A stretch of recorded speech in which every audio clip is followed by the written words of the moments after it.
விஜய் ரமேஷ் அவர்களை காலமான செய்தி அவர்கள் ரசிகருக்கு பலருக்கும் அதிர்ச்சியும் சோகத்தையும் ஏற்படுத்தியிருக்குன்னு சொல்லலாம். இந்த நிலையில் விஜய் ரமேஷ் அவர்களுடைய மனைவி மோகனா தனது கணவர் கடைசேதனிடம் இதுதான் சொன்னார்னு சொல்லிட்டு ஒரு சில உண்மைகளை உடச்சி பேசியிருக்காங்க. அதை பற்றி முழுமையாக இப்போ நியூரில் பார்க்கலாம்.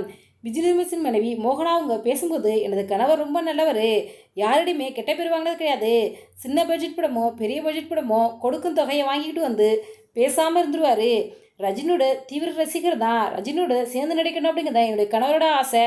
எனது கணவருக்கு உடல்நிலை சரியில்லாமல் 15 நாட்களாக ஸ்டாலின் மருத்துவமனையில் அனுமதிக்கப்பட்டு சிகிச்சை கொடுத்தோம். 24ஆம் தேதி தான் டிஸ்சார்ஜ் ஆகி வீட்டுக்கு வந்தோம். அன்னைக்கு தான் எங்கள் திருமண நாள். அப்போ என் கணவர் என்கிட்ட அடுத்த திருமண நாளைக்கு நான் இருக்க மாட்டேன்னு சொன்னார். அப்போ ஏங்க அப்படி சொல்கிறீங்க, உங்களுக்கு உடல்நிலை சரியாயிரும், நீங்கள் இருப்பீங்க அப்படின்னு நான் சொன்னேன். என்னை ஜூஸ் வாங்கிட்டு சொன்னார். நான் வாங்கிட்டு வந்து கொடுத்தேன். அதை வாங்கி பக்கத்தில் வச்சுக்கிட்டாரு. நான் என் ஃபோனுக்கு சார்ஜ் போடுறதுக்காக போனேன். அப்போ என்னுடைய கால் அவர் மேலே பட்டுருச்சு. எப்போ கால் பட்டாலும் கத்துவார். நேத்தினவோ அமைதியாக கிடந்தார். நான் கிட்டே போய் பார்த்தப்ப அவர் வாயில் நுர தள்ளிட்டு கிடந்தாரு. உடனே நான் என் பையனும் சேர்ந்து ஆம்புலன்ஸுக்கு ஃபோன் பண்ணோம். ஆம்புலன்ஸ் வந்துச்சு. எனது கணவரை தூக்கிட்டு ஹாஸ்பிட்டலுக்கு போனோம்.